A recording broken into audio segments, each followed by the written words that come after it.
Hey everybody, this is Bryce Machine Bates of Team Evil Geniuses, and this is Replay Review. Today's replay is going to be a Zerg versus Protoss that I actually played against a fellow practice partner, Clash Shu. So let's go ahead and jump into the game. Alright, let's go ahead and get this started. First off, this is a ZvP I played pretty recently in some practice games I was playing against Clash Shu. So I have an unknown Protoss, up-and-comers, played at the last few MLGs. I think he was actually the highest rated non-professional player for a while, and then ended up being picked up at an MLG because of that specific performance. But anyways, this is a ZvP on Daybreak. Daybreak being a pretty good map for the matchup, actually. Both races tend to prefer it just because it kind of plays out for your more like standard macro game that we both tend to play, and most players tend to actually like to play. Good for Forge expands, good for like the early 3-base gasless ZvP style that I'm kind of known for at the moment. So as we see here, she was actually going ahead hitting a Forge expand, and that's going to force me to basically open my standard 15 pool opening. The reason why you open 15 pool in this matchup and not really like a hatch first is obviously with Forge expand being so common, it's really common for them to go ahead and have that early Forge and have the capabilities of cannon rushing. It's a lot easier to go ahead, hold off and scout a cannon rush with an early pool opening, or at least a pool first opening, over a hatchery first. Whereas if you have that hatchery first, you're not going to have that tech up, the Zerglings, the spine crawlers that you need to really be able to go ahead and deal with like a very well walled off cannon rush. Like say they just go ahead, wall off one side with a pylon, put a cannon up against mineral lines behind it, reducing the amount of surface area that you're allowed to go ahead and engage at. It's pretty difficult. So it's pretty common here for a Protoss to go ahead, block the natural with a pylon. So one thing I'm doing just to kind of throw him off this game is I've decided to take my third before my natural, and I haven't even tried to go ahead and secure the natural instead of the third. What that's allowed me to do is actually go ahead and get the hatchery down before I had to produce this Overlord. It's kind of a, it's not too big of a deal, but it doesn't hinder my production as much as it typically would if he was, sitting here dancing around with this probe, and I was kind of just running around with my drone trying to get the hatchery down. Because not only would I have had a slower hatchery, but I would have had to build an Overlord in front of it. Just kind of slows everything down. So 4 Zerglings, Queen. Go ahead and send a drone out here to take the expansion and secure it pretty quickly. And first thing I'm doing is I'm making sure I'm spreading up all of my Zerglings to different areas of the map, and so I can go ahead and scout for those early probes that are so common to be able to go ahead and hit those proxy pylons for those gateway timings. So I'm putting 1 at each watchtower. It's pretty common. These watchtowers are very valuable. Let me see a lot of the map. 1 at the third, because this third right now, until it gets up, is actually very vulnerable to cannon rushes. I want to make sure I see anything that could possibly be attacking it. And this Zergling is actually just going to be running around scouting for proxy probes, or hidden probes, and that's exactly what I'm able to find here. I ran through this entire bottom right base. I used my second Zergling, the one that was scouting the watchtower, to scout 12 o'clock, so I knew, he had to be somewhere around at the bottom right corner of the map, and that's exactly where he was. Transferred my first queen to the third, started a second queen, so I have 2 queens up right now while my third base is building. From him, we have just a standard Forge expand, cybernetics core, double gas in the main. It's kind of impossible to tell exactly what he's going to be doing off of this until we actually see him secure these Vespene geysers at the natural. That's exactly why I have this Overlord placed to do so. It's going to just kind of tip me off, maybe like kind of key exactly what he could possibly be doing. So it's very important here. After my first spawn larva at the third base, I'm throwing down a creep tumor. Reason being, with 2 queens in production, 3 hatcheries, you have more than enough larvae to go ahead and spend all of your minerals, build as many drones as you possibly need at that particular time. So it's more important to go ahead, get that creep spread going so you can go ahead and defend your 3 bases properly. You always want to spread the creep between your bases first before you start pushing out. So as we see here, double gas on 44 supply, pretty common. I've gone ahead, got the amount of drones I need, and I need to go ahead and start harvesting gas so that I can get those layer tech up and going, zergling speed, produce roaches, get my upgrades. So this just tends to be a good time. At around 54 supply, go ahead and throw down my roach warren. This is really just kind of a precautionary roach warren against timing attacks. If you were to try something like a 6-gate, 5-gate, 8-gate, I really want to make sure I have this down and have the capability of producing roaches against like +1 zealots or something. But as we see here, he's not even opting to go ahead and research that +1. He's pushing out with a stalker and a zealot here, so that's going to force some zergling production.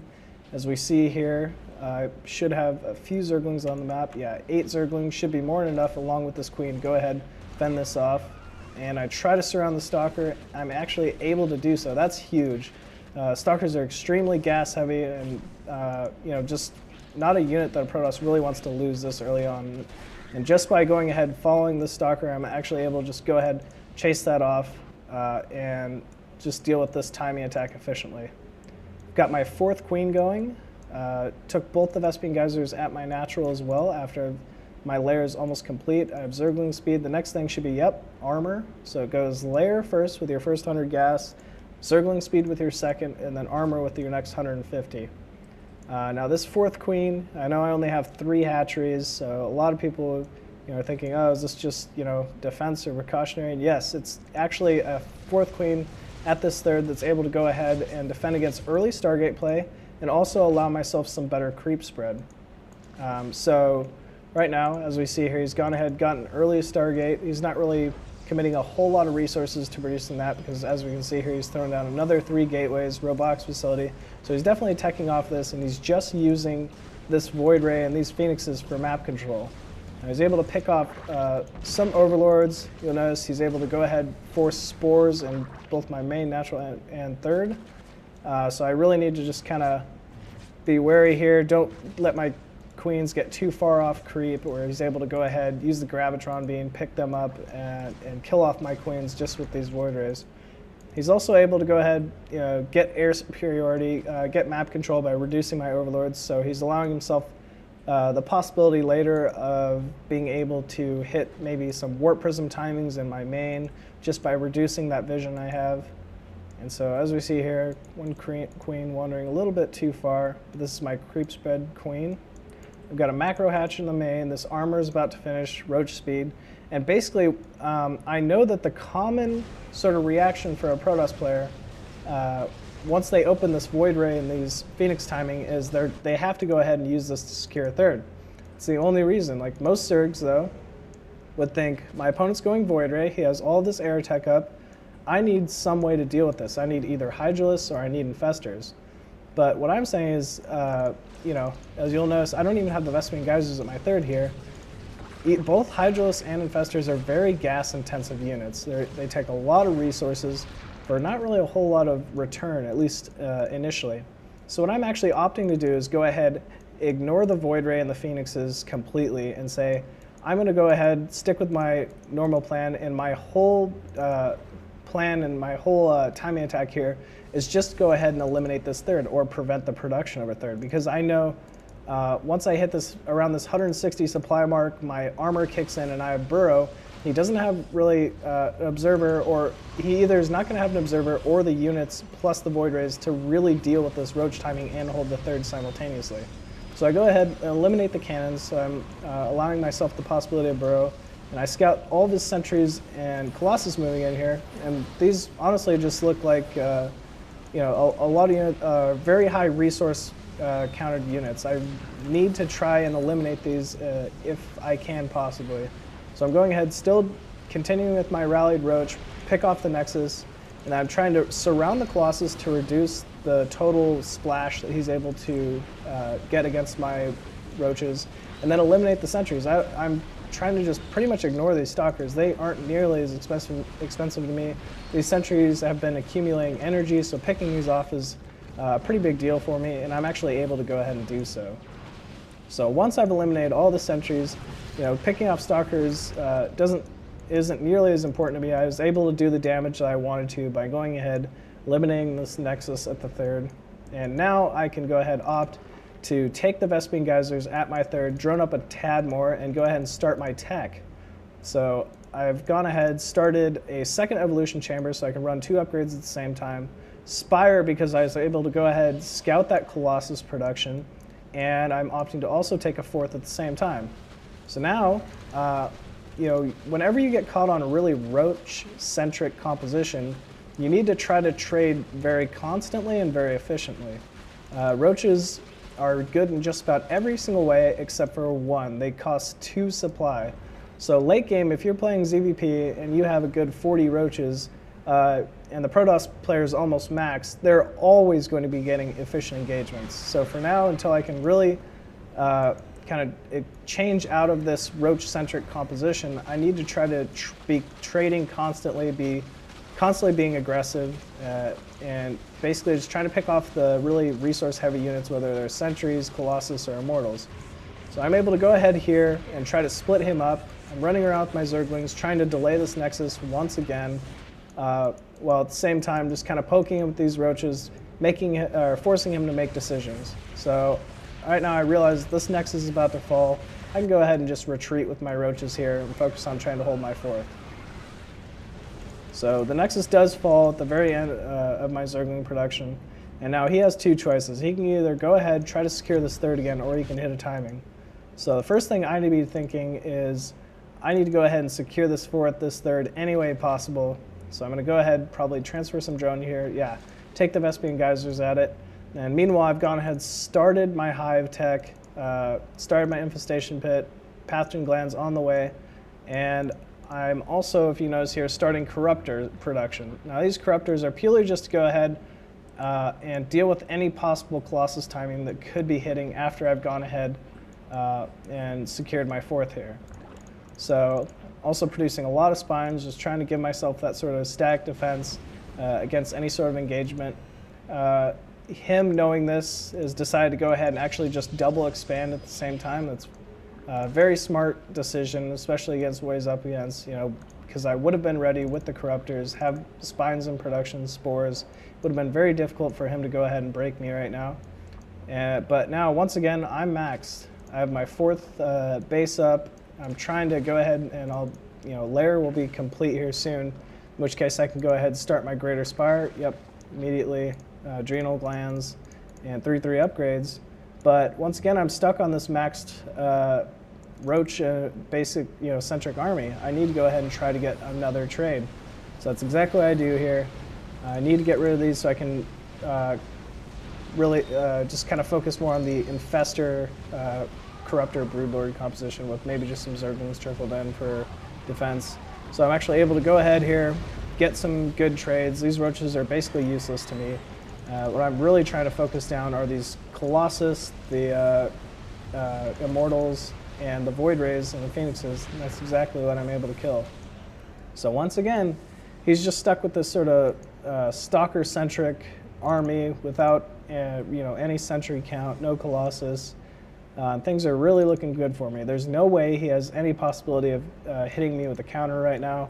My spines by themselves would deal with them. I have a few roaches left, but that's no big deal. Like, a good 10 to 20 roaches just to tank for an army isn't really a bad idea. And so now I can go ahead, just wait for this Greater Spire to go ahead, morph up, and I'm able to go ahead and morph my Broodlords. As you can see here, I have some Infestors in production. Infestors work extremely well with any sort of Broodlord or any kind of hive tech, rather, composition, whether it's Ultralisks or Broodlords. They're very good at forcing engagements, and particularly with Broodlords, they don't really shoot up. So a lot of times, especially against Stargate-centric play, you really need it for the Fungals and the Infested Terrans against Void Rays, Motherships, Phoenixes, things like that. So I tried to go ahead, secure a 5th up here. He did a very good job of scouting. Was able to go ahead and pick that off. At the same time, I know he's just on these 4 bases. There's no 5th here, so he's not really overextending himself. And he should be, yeah, there we go. Should have Mothership in production. Every good Protoss knows Mothership is kind of the counter to Hive Tech. and particularly Vortex. Vortex is very good, especially against clumped Broodlord compositions like I have right here. So actually, one good Vortex and I could lose the game right now. So I really need to make sure I go ahead and scout in here. And I notice, actually, he's at 75 energy. I know that it takes 100 energy in order to go ahead and actually hit that Vortex, to be able to pick off all of my Broodlords. He's also adding in a carrier here. I'm able to go ahead and kind of deal with that with the Corruptors. I need to focus my fire on it though. Now I know I have a small window of opportunity here to kill this 4th and pick off this army before this Vortex hits.